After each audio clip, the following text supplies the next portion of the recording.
Encerrou a Copa, não é isso? Quero informar aos senhores que a partir de hoje eu sou o torcedor do Flamengo. Ok? Deus é fiel, Deus é fiel. Sou torcedor do Flamengo porque eu torci para o Brasil perdeu. Eu torci para a Rússia perdeu. Eu torci para a Bélgica perdeu. Eu torci para a Croácia perdeu. Meu time agora é Flamengo. Então, aí gostaram, né? Os vascaínos, botafoguenses. Acho que o pé frio sou eu, sabe? Rapaz, não adianta nem torcer, eu já nem torcia mais, sabe? O que eu torcia, tomava um chocolate. Mas tudo bem, né? Eu fiquei olhando ali, né? É como a vida, né? A gente viu a Copa do Mundo e fiquei imaginando, por exemplo, um cara como Neymar, um cara como Felipe Coutinho, vendo aquela galera recebendo aqueles prêmios, melhor jogador, goleador, recebendo aquele troço, a alegria deles, mas eles não levaram a sério na hora que precisava. Assim também é na nossa vida. Você às vezes está perdendo o grande troféu da vida, né? Que é aquilo que Deus tem preparado para você, e a gente vai levando a vida sem muita coisa. Agora daqui a 4 anos, amigo, isso se o cara chega lá, né? Tem gente que de repente foi a última Copa, não vai jogar mais, vi aquele menino da França, um nome complicado, né? Aí o cara ganhou o prêmio de revelação, 19 anos, jogando futebol alegre, jogando bola, né? O Brasil, nós estamos muito bem, graças a Deus. Estamos bem na política, bem no futebol, não é isso? Bem na segurança, bem na educação, que é uma maravilha, né?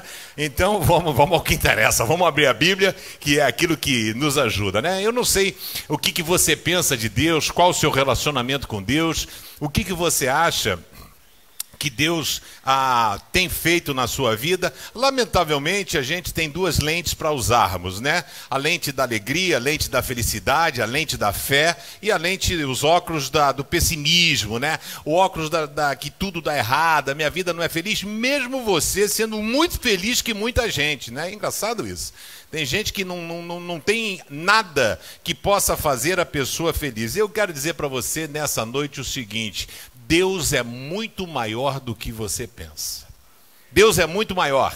Ele tem projetos para a sua vida. E o grande problema é que as coisas acontecem e a gente não consegue perceber. Tem gente que já é o hábito, né? Reclamar da vida, reclamar de todos, reclamar de Deus, reclamar do marido, reclamar da mulher. E a gente precisa, então, sempre querendo ocupar o lugar de Deus e atrapalhando o agir dele sobre a nossa vida. Quando falamos que o melhor de Deus ainda está por vir, o que isso quer dizer? Para você, o que seria o melhor de Deus? Pensa. Para ver se os seus valores não estão equivocados. O que seria o melhor de Deus? Para muitos, uma casa própria. Para muitos, talvez, um carro. Para muitos, talvez, ter um futuro garantido, com muito dinheiro na conta. E aí as pessoas começam a embolar as coisas, né? O que é o melhor de Deus? Posso falar para você o que é o melhor de Deus para a sua vida? Posso dizer? O melhor de Deus para a sua vida é a paz que excede todo entendimento. Você pode ter dinheiro, mas você pode não ter paz. O que eu mais conheço são pessoas que às vezes têm recurso, mas não têm paz.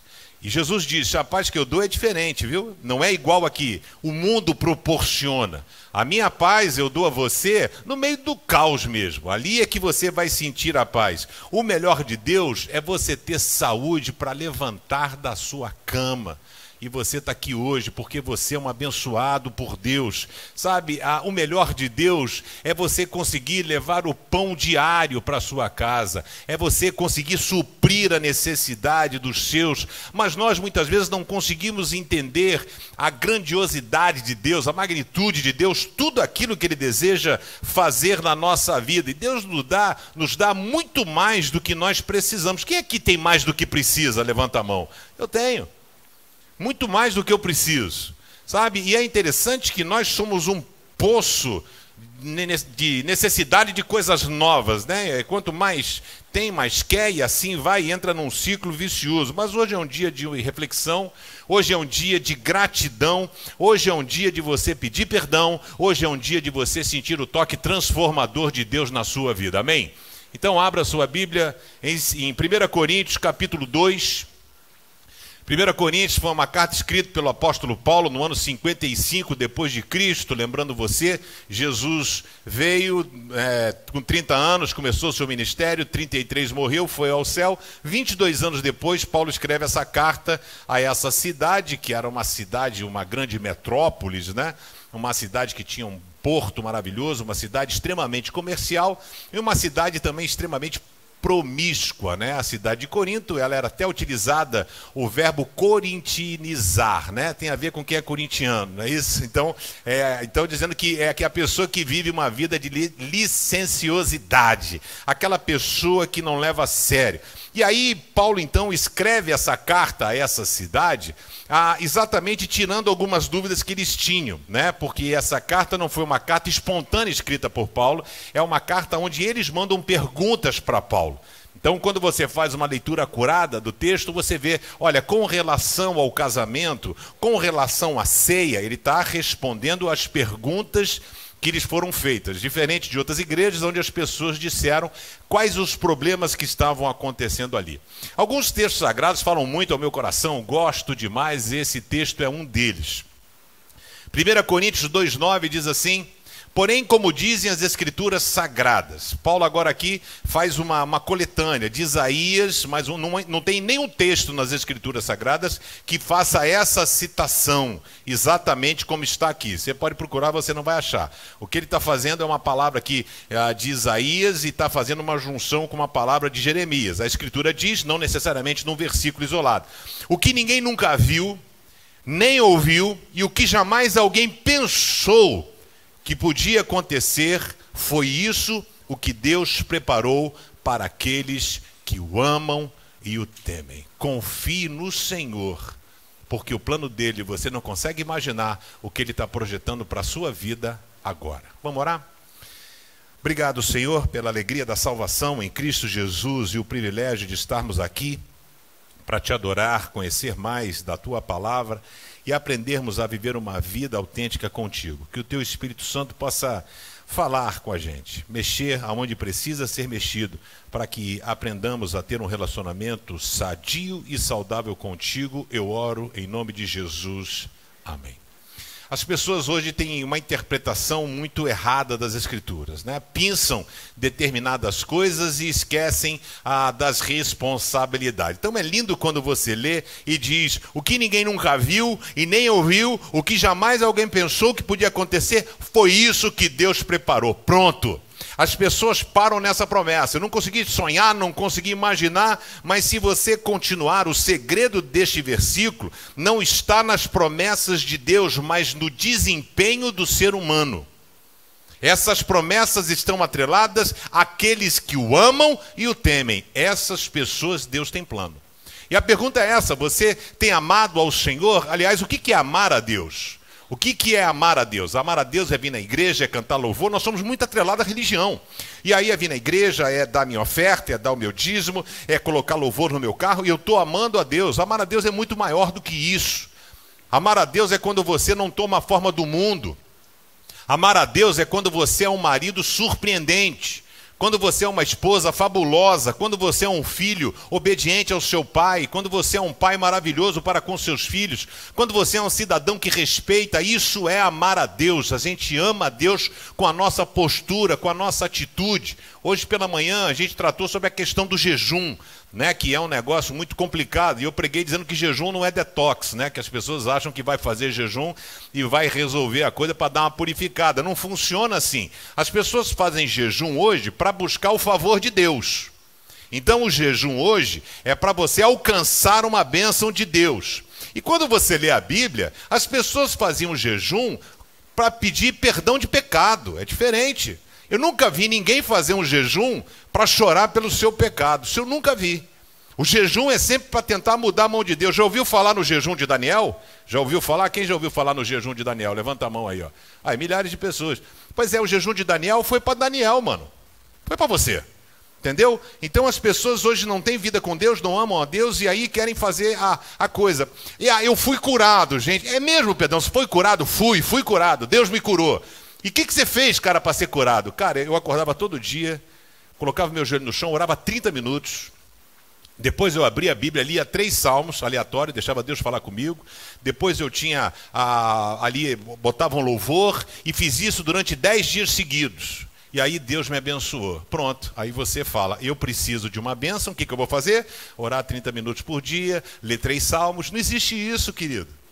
A vida com Deus é pessoal, não tem bula de remédio para você alcançar o favor. Eu comentei hoje pela manhã, quando a Marisa teve o problema, a menina, aquela mais do sapatinho de fogo, né? Já ouviu falar do sapatinho de fogo, não? Já ouviu falar do sapatinho que eu falo, o pessoal não sabe o que é. Sapatinho de fogo é na igreja mais do fogo, né? Assembleia de Deus, que o nego grita e tal. E o sapatinho de fogo é que o cara é possesso por alguma coisa, ele sai correndo por meio da igreja assim. Se acontecer aqui, eu vou pegar um pedaço de taco de beisebol aqui, dou no lombo do cara, né? Sair correndo, sapateando aqui, né? Então, aí essa questão toda que as pessoas têm essa coisa de aparentar e mostrar, e a pessoa chegou para mim e falou, pastor, reivindica a bênção de Abraão, reivindica a promessa de Abraão. Eu vou reivindicar a promessa de Abraão. Deus prometeu para Abraão que ele seria como a descendência dele, como as estrelas do céu, a areia do mar. Eu vou reivindicar. A promessa foi para quem, gente? Para Abraão. O que eu com isso? Deus tem outra promessa para mim.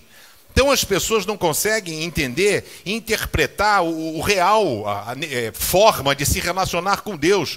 O relacionamento com Deus é um relacionamento sem cera, é um relacionamento sincero, é um relacionamento não hipócrita, não de aparência, um relacionamento honesto, a fim de ter a expectativa de receber aquilo que Deus tem para dar para você. Você é feliz com aquilo que Deus tem dado a você? Você é feliz com o que tem?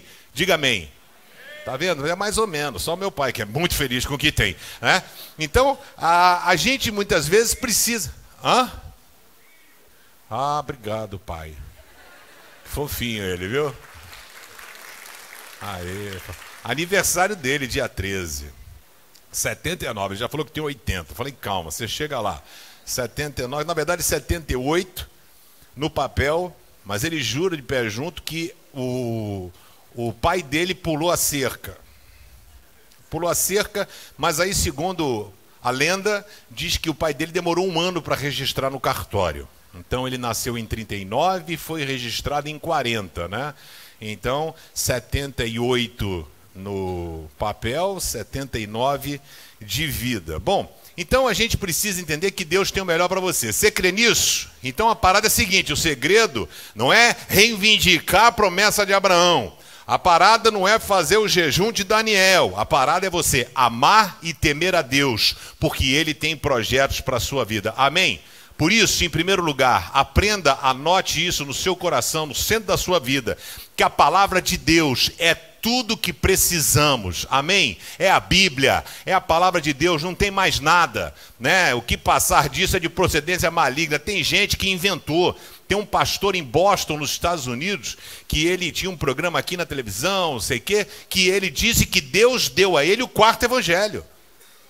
O 4º evangelho, o 5º, desculpa, né? São 4 evangelhos. Deus deu o 5º evangelho a ele, o evangelho segundo ele. E aí o que acontece? Tem de tudo.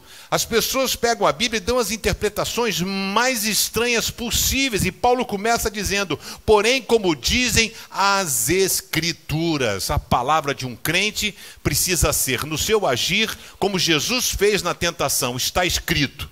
O que você tem feito? O que você pensa, como deve proceder, o que você deve fazer, não é o que você pensa, não é o que você acha, não é o que você tem como ideia. Jesus, quando foi tentado, se defendeu com as Escrituras.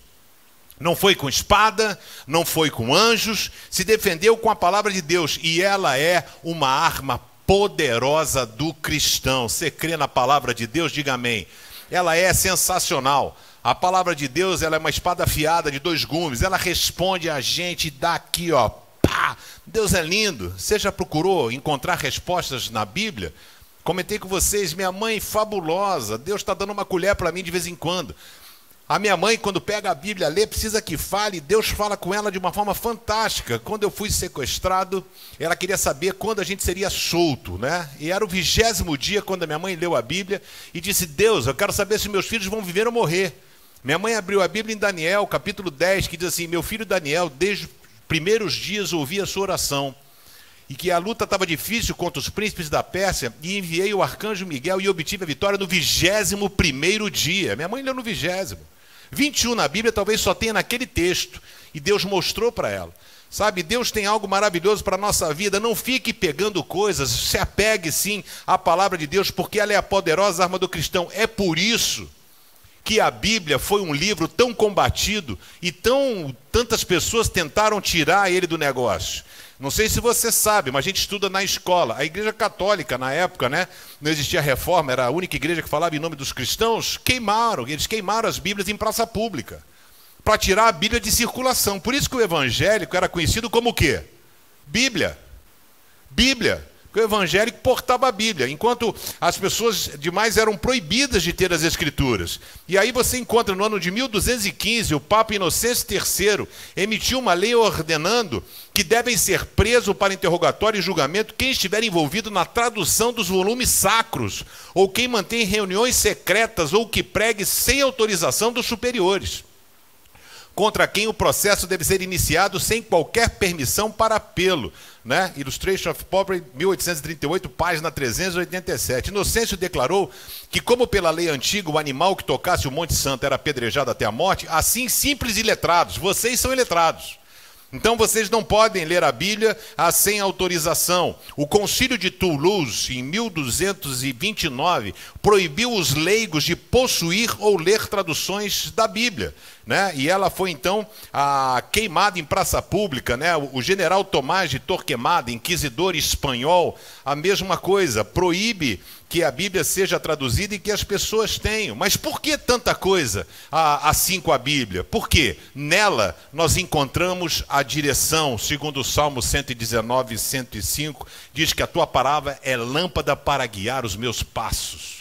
Você está perdido. A palavra de Deus é um holofote a iluminar o teu caminho. É a palavra de Deus que julga os nossos pensamentos. Hebreus 4:12, pois a palavra de Deus é viva e eficaz, é mais afiada que qualquer espada de 2 gumes, ela penetra até o ponto de dividir a alma e espírito, juntas e medulas, e julga os pensamentos e as intenções do coração. A Bíblia é fundamental para arrumar a nossa vida.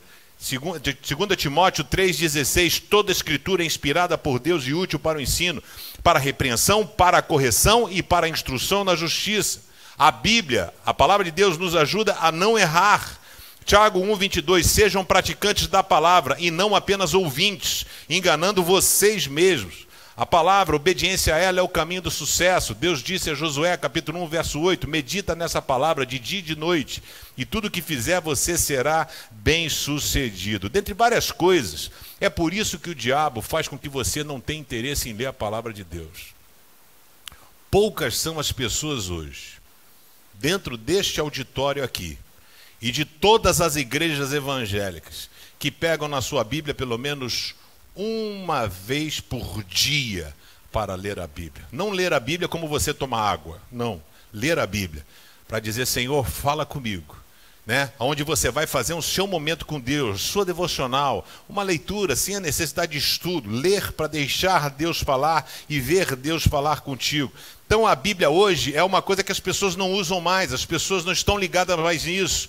Às vezes você pode ter um aplicativo, o máximo que você faz é aqueles versículos diários, que aí você recebe já no seu aplicativo, lá vem versículo do dia, blá, blá, blá, blá, blá, blá, e pronto, foi o que você fez de leitura de Bíblia. É por isso que nós hoje somos fracos, vulneráveis e não resistimos às intempéries da vida. Porque a gente não está firmado na palavra, é a palavra de Deus que vai te dar resiliência para você aguentar os dias maus. Ela tem valor e pode mudar a sua vida. Você já leu a Bíblia? Você sabia que Martinho Lutero, o que impactou foi a Bíblia? Várias pessoas, o que mudou a vida dessas pessoas foi a palavra de Deus. Martinho Lutero, quando estava em Romanos, lá traduzindo para a língua germânica, alemã, ele chega e diz assim, o justo viverá pela fé. Ele entendeu e falou, cara, mas eu estou fazendo um monte de coisa e não é pelas coisas que faço. É somente pela fé e somente pela graça. Eu quero desafiar você, Deus tem planos maravilhosos para a sua vida, amém? Seja guiado pela palavra dele e não pelos desejos enganosos do teu coração. Tenha cuidado com isso. Segundo lugar, os planos de Deus são desconhecidos somente para a gente. Nós é que não sabemos o que ele está programando. A gente não tem a menor ideia, e isso eu tenho muito claro na minha vida. Eu não tinha a menor ideia na minha vida que um dia eu seria pastor. Nunca na minha vida.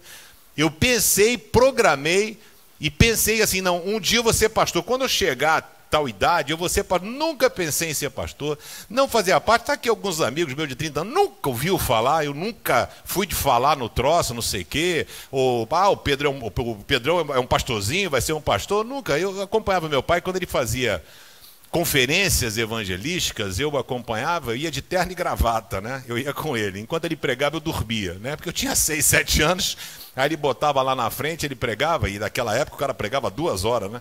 E aí eu não aguentava, eu apagava ali. E aí o que acontece? Os planos de Deus, eles são desconhecidos pra gente. Eu não imaginava que Deus tinha esse negócio para mim. Eu não imaginei que um dia ele ia usar a minha vida como pastor, porque eu não sei. Eu não sei quais são os planos de Deus, mas Ele sabe o que ninguém nunca viu nem ouviu e o que jamais alguém pensou que podia acontecer. A gente não consegue prever o que vai acontecer nesta noite, mas Deus já sabe o que vai acontecer nessa noite. Por isso que a gente tem que aprender a confiar nele e saber que a vontade dele é sempre melhor para a gente. O contexto que Paulo cita é Isaías 64:4. Esse versículo ele não fala claramente, mas fala de um povo que estava para voltar do exílio babilônico. Então eles não tinham noção do que Deus estava programando, do que Deus estava projetando. É uma junção também de Jeremias 29:11. Só eu sei os planos que tenho para vocês, planos de paz, né? E planos de prosperidade. Eu pergunto para você, você sabe quais são os planos de Deus para a sua vida? Você consegue dizer, se eu perguntar a vocês assim, você sabe qual é o plano de Deus para a sua vida? Você pode chegar agora e definir? Sabe o que é lindo na Bíblia?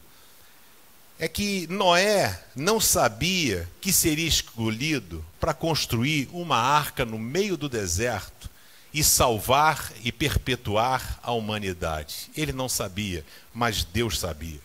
Abraão não tinha noção que por conta dele nós estaríamos aqui hoje, porque Deus escolheu Abraão para constituir a sua nação e fez uma promessa a Abraão, dizendo a Abraão, da tua descendência todas as pessoas da terra serão abençoadas.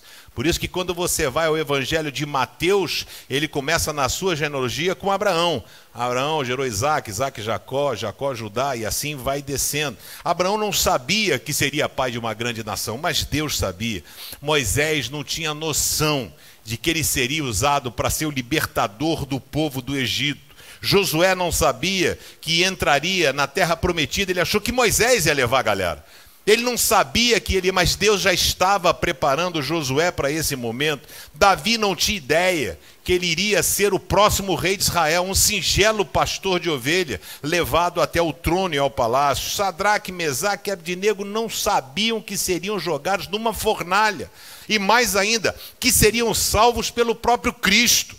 Daniel não sabia que seria jogado na cova dos leões e que um anjo fecharia a boca. Eu preguei sobre Daniel, o livro de Daniel, quarta-feira. E o que me chama a atenção, que é fascinante, é que Sadraque, Mesaque e Abdenego foram levados para serem jogados numa fornalha. Pergunto a você, se você fosse obrigado a adorar um falso Deus, não adorasse esse falso Deus, nem depois que o rei chamou você e falou assim, ó, pede pinico que eu solto você. Não peço, não adianta, minha vida não está nas tuas mãos, os meninos disseram. E aí fala, então eu vou jogar você dentro de uma fornalha. Qual seria a sua oração, eu te pergunto?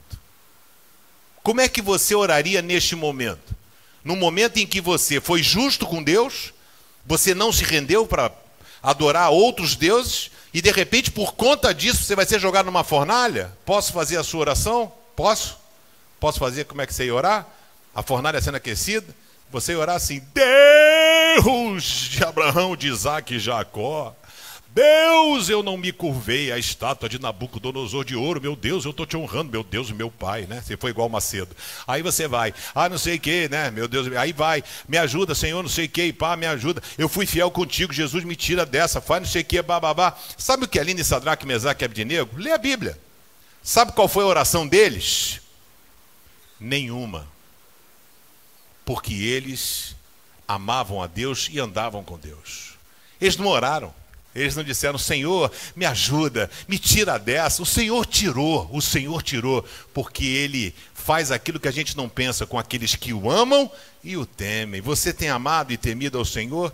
Você não sabe o que Deus está projetando para a sua vida nessa noite, amanhã, nessa semana, mas Ele sabe. Você é capaz de confiar nele? Você é capaz de se jogar nos braços de Deus? Você consegue confiar e se entregar sobre os cuidados dele? Eu quero dizer para você: Deus sabe o que está fazendo. Sabe, não tente lutar, não fique se mexendo, deixe Deus conduzir a sua vida. Assuma, sim, as suas responsabilidades. Não terceirize. Não jogue para Deus: não, Deus não quis que eu fizesse isso, Deus quis que eu fizesse aquilo, Deus quis não sei o quê, Deus falou para eu comer um Big Bob, Deus falou para não comer pizza, Deus falou para eu comer picanha. Não é assim, gente. E você faz o quê? Nada? Você é o quê? Marionete? Deus mandou, Deus não mandou, Deus mandou, Deus não mandou, Deus mandou. Vida com Deus não é assim.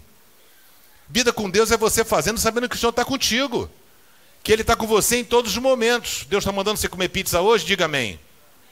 Aleluia, Senhor, teu nome seja louvado, engrandecido. Cheguei a babar. Então, a gente não consegue imaginar, só que as pessoas acham que precisam ter esse tipo de postura. Deus sabe o que está fazendo, querido, na sua vida. Relaxe e entregue por completo na mão dele. Terceiro e último lugar: os seus planos ficam pelo caminho, mas os planos de Deus sempre têm início, meio e fim. Os planos de Deus não ficam pelo caminho. A palavra de Deus diz que aquilo que Ele começa, Ele termina.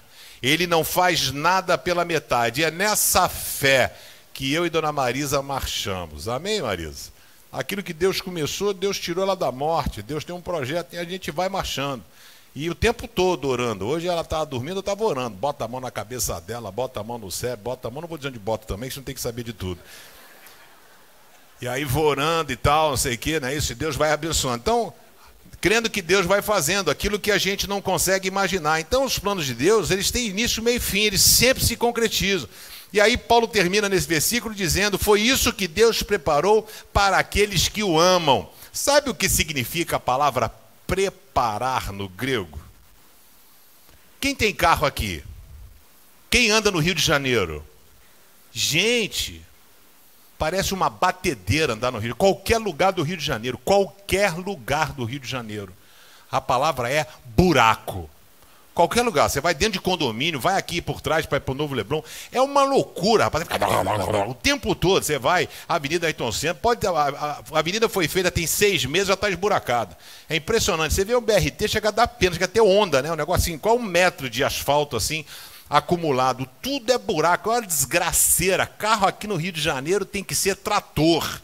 Qualquer carro começa a bater tudo daqui a algum tempo, né? Então começa o troço. A palavra preparar no grego, etoimazo, significa o seguinte: é pavimentar a estrada, preparando o caminho para você não sofrer acidentes ou imprevistos. É isso que Deus preparou para você. Deus está preparando, Deus está pavimentando o caminho da sua vida para evitar os percalços e que você possa transitar por elas. Essa palavra no grego é quando um rei ia passar por algum lugar, conquistava alguma coisa e um rei ia passar por aquela estrada. Aí usava essa palavra aqui, etoimazo, que exatamente a estrada era pavimentada para o rei passar. Olha como Deus trata você como um rei. Ele está pavimentando a estrada, tirando os calombos, os buracos que podem machucar, acidentar você. Deus está nivelando a estrada da sua vida. Ele está preparando, Ele está pavimentando, retirando os buracos, as pedras. Os planos de Deus é devolver a você tudo aquilo que o diabo roubou. Várias pessoas perderam a alegria, perderam seus sonhos, são vivem como barco à deriva, sendo levado e jogado de um lado para o outro. Você está aqui hoje porque Deus quer devolver essa alegria a você. Essa alegria de estar na presença dele, essa alegria de saber que a vida é uma lasqueira, mas que Deus não larga a gente. Que a vida é uma luta. Quando você pensa que vai melhorar, piora. Não é isso? A vida, você fala assim, agora vai, agora vai, agora vai. Aí não foi, não é dessa vez. Mas Deus está ali trabalhando na nossa vida. E a gente precisa permitir que Ele tenha liberdade em fazer isso. Sabe o que o diabo tem roubado? Ele tem roubado a comunhão com Deus. A gente vive era de pessoas instáveis no relacionamento com Deus. Assim, as pessoas não são aquela vida constante, crescente na mão do Senhor. As pessoas vão à igreja, vão para o retiro, Deus, daqui a pouco vai, esquece, não quer saber de nada. É impressionante isso. Como o inimigo tem roubado isso, a comunhão. Ele tem roubado o nosso amor. Jesus avisou que no final dos tempos o amor de muitos esfriaria. A gente vive um desamor geral, uma falta de amor constante. Sabe, a gente tem perdido ver a graciosidade de Deus no agir da nossa vida. O ar que você respira, o sol que brilha, tudo aquilo que Deus faz por você.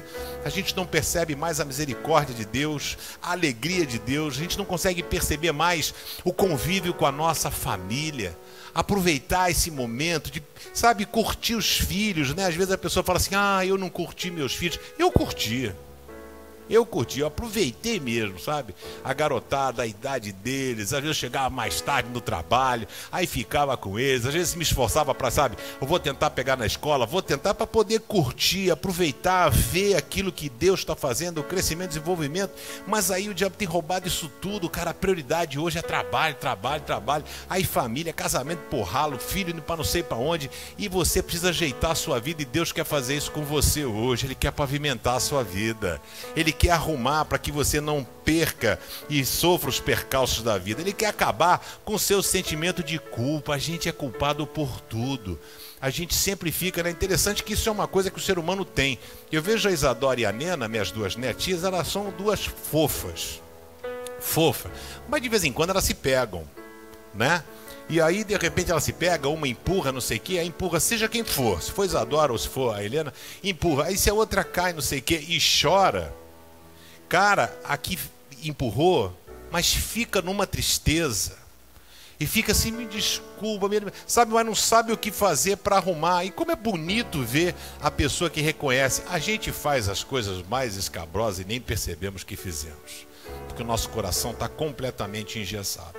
Provérbios 16, verso 1 diz assim: as pessoas podem fazer os seus planos, porém é o Senhor Deus quem dá a última palavra.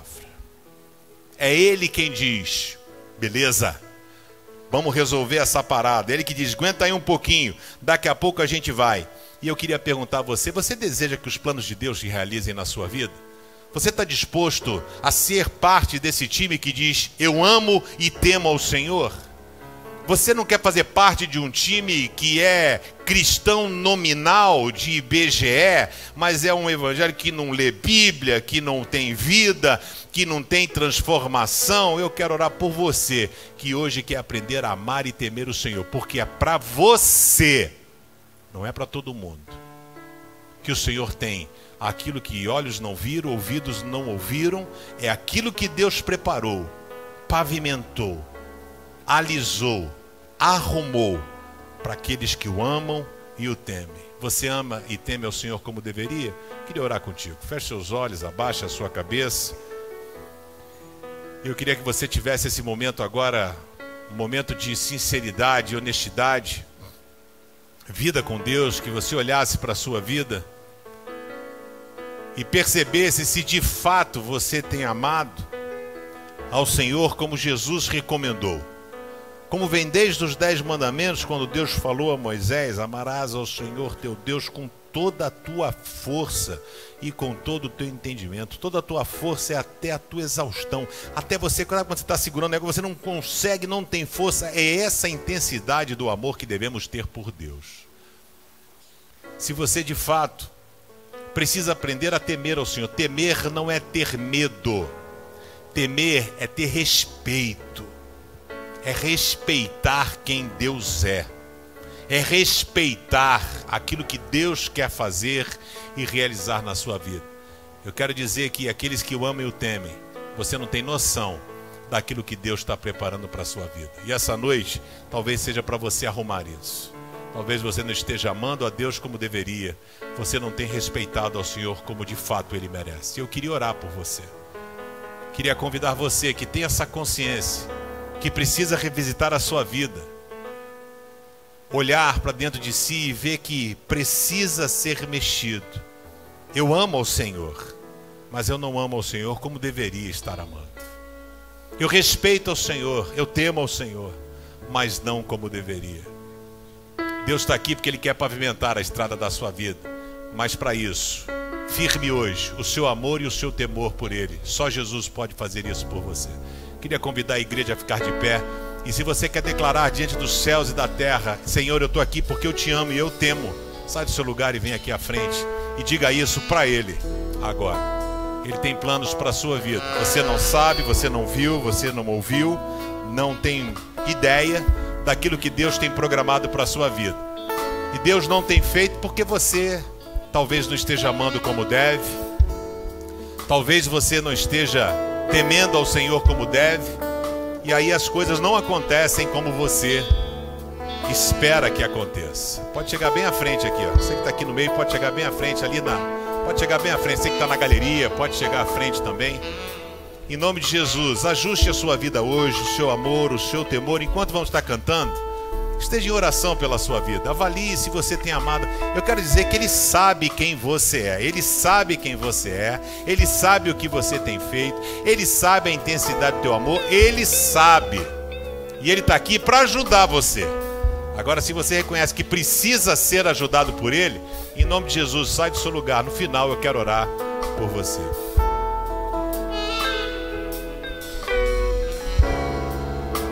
Meus olhos estão em Ti. Não posso deixar de Te ver.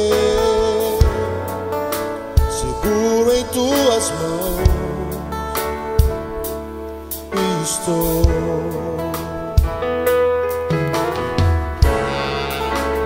Tua palavra me diz pra eu não me guiar pelo que vejo aqui. Vivo pela fé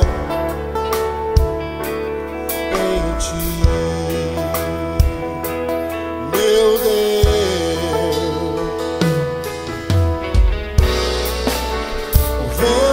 Pode soprar, o mar se enfurecer, o mundo pode me atacar, maior és Tu em mim. Deus da minha vida, Deus da minha vida, Senhor da minha casa, Senhor da minha casa, dono do meu coração, dono do meu coração. Confio em Ti, Senhor, confio em Ti. Minha alma canta, minha alma canta, louvores do Senhor. Grande és Tu, Senhor. Tudo que vier contra mim, Tu és maior, Tu és maior. Senhor, Tu és maior do que qualquer coisa, maior do que a nossa vaidade, a nossa arrogância, a nossa teimosia. E nós queremos fazer parte daqueles que Te amam e temem para fazermos jus às Tuas promessas. Senhor, sonda os nossos corações e vê se há em nós algum caminho que porventura esteja em desacordo com a tua vontade. Corrige, Senhor, ajuda-nos a vivermos uma vida sincera contigo. Sonda os nossos corações, Senhor. Abençoe a vida de cada pessoa que está aqui, que bate no peito como o apóstolo Paulo e diz: miserável homem que sou, como eu queria te amar mais, Senhor, e não tenho feito. Ajuda-nos, Senhor, a sermos honestos conosco mesmo. Abençoe a vida de cada pessoa aqui nessa noite, que saiamos daqui cheios e repletos da tua presença e que nós possamos entender que os teus planos e os teus sonhos para a nossa vida a gente não consegue imaginar e nem precisamos saber, porque nós confiamos em ti. Abençoe-nos, Senhor, eu oro em nome de Jesus. Amém.